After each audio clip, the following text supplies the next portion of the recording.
जय श्री कृष्णा दोस्तों आज इस चैनल पे जो मैं आपको स्टोरी बताऊंगा उस स्टोरी को सुन के आपको यकीन नहीं होगा कि एक छोटी सी बच्ची ने एक बड़े से आदमी को धमका के और इतना बड़ा काम किया। जो इस स्टोरी में आपको ये पता चलता है कि प्रबल इच्छा अगर आपके अंदर मजबूत है तो आप क्या कर सकते हो।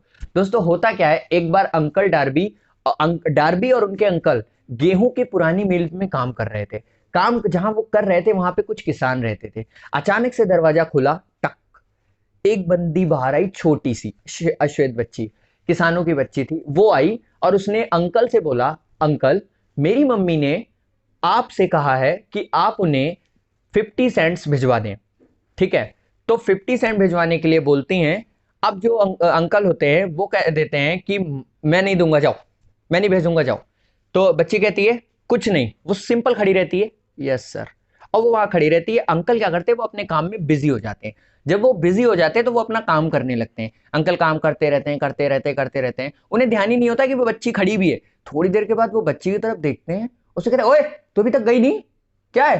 वो ऐसे बोलते हैं अरे तू गई नहीं। अब वो बच्ची और कोई वो डर जाए, वो डरती नहीं, वो कहती है कुछ नहीं बोलती है। वो क्या करते हैं, जो अंकल होते हैं वो कहते हैं ओए एक काम, इतनी देर से तू खड़ी है, मैंने तुझसे कहा जा, वापस क्यों नहीं गई, जा रही है भी डंडा उठाऊं। वो बोलती है यस सर। फिर भी वो नहीं जाती। अब थर्ड अटेम्प्ट में होता क्या है, अंकल फिर काम में लग जाते हैं। तीसरी बार अंकल जब देखते हैं कि वो अभी भी खड़ी है, अंकल गुस्साते हैं, एकदम फॉर्म में आते हैं, डंडे को पटकते हैं ऐसे करके और खड़े हो जाते हैं। कहते हैं रुक, अभी तेरी पिटाई लगाता हूं, तू जाएगी नहीं। और कोई बच्ची हो भाग जाए। वो बच्ची क्या करती है, अपने एक कदम आगे बढ़ाती है। अंकल भी सामने, वो भी सामने, और बच्ची आंखों में आंखें डाल के बोलती है मेरी मम्मी को 50 सेंट चाहिए ही चाहिए और मैं लेकर जाऊंगी आपसे। अंकल एकदम हक ऐसे, एकदम, और अचानक से ऐसे 50 सेंट निकाले और उस बच्ची को दे दिए। और बच्ची बिना आंखों को हटाए पीछे चलती चली गई। अब अंकल बैठ गए और सोचने लगे 10 मिनट तक ये क्या हुआ।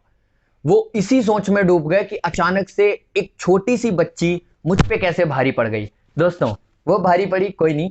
अब मैं इस सार का आपको मतलब बताता हूं। होता क्या है, जब हम अपने ब्रेन में किसी शक्ति, एक बोलते हैं प्रबल शक्ति, जो मेरी सारी स्टोरी का कंक्लूजन रहता है कि उस बच्ची के अंदर वो शक्ति, प्रबल शक्ति थी कि उसने ठान लिया था वो तब तक वहां से नहीं हिलेगी जब तक उसकी मम्मी को वो 50 सेंट नहीं दे देगी। मतलब $1/2 जब तक वो अपनी मम्मी को नहीं दे देगी वो वहां से हिलने वाली नहीं है। तो इस स्टोरी से यही पता चलता है कि आपकी एज कोई भी हो, चाहे आप एक 17 साल के इंसान हो, चाहे आप एक 70 साल के इंसान हो, आप भी बहुत बड़ा बिजनेस कर सकते हो, आप भी बहुत सक्सेसफुल हो सकते हो। दोस्तों मैं इसी चैनल पे आपको बताना चाहूंगा, 13 साल के तिलक मेहता, कोई नहीं कहेगा कि 13 साल का बंदा एक बहुत बड़ा बिजनेसमैन बन सकता है। साथ ही साथ एक KFC चिकन तो आपने खाया ही होगा। कॉलोनियल सैंडर जी 65 की एज में उन्होंने अपनी कंपनी स्टार्ट करी। आज के टाइम में $1 बिलियन वेंचर है। एज से फर्क नहीं पड़ता है कि आप किस एज में हो, आपके अंदर प्रबल इच्छा होनी चाहिए और आप उस चीज को अचीव कर लोगे। दोस्तों आशा करता हूं ये वीडियो भी आपको बहुत धमाकेदार लगी होगी। इस वीडियो को शेयर करो जितना हो सकता है और कमेंट करके नीचे बताओ आपको स्टोरीज कैसी लग रही हैं। साथ ही साथ बिजनेस ज्ञान भी मैं आने वाले टाइम में दूंगा और बहुत ही इंटरेस्टिंग कंटेंट भी दूंगा। कमेंट जरूर कीजिएगा और डिसलाइक कीजिए या लाइक कीजिए, बट अपना रिएक्शन जरूर दीजिए। थैंक यू दोस्तों। एक डिसलाइक और एक कमेंट से किसी का कुछ जाता नहीं है, आपको भी पता है ना, आपका इतना टाइम जाएगा ना मेरा। लेकिन यदि आपने एक अच्छी सी कमेंट किसी को करी या फिर एक डिसलाइक करी तो मुझे कुछ इंप्रूवमेंट मिलेगी और मेरी लाइफ में आपकी वैल्यू भी ऐड होगी कि आपने मुझे कुछ दिया। तो धन्यवाद दोस्तों और जय माता दी। डुबकियां सिंधु में गोताखोर लगाता है, डुबकियां सिंधु में गोताखोर लगाता है, जा जाकर खाली हाथ लौट कर आता है। मिलते नहीं सहज ही मोती गहरे पानी में, मिलते नहीं सहज ही मोती गहरे पानी में। मुट्ठी उसकी खाली हर बार नहीं होती, कोशिश करने वालों की कभी हार नहीं होती।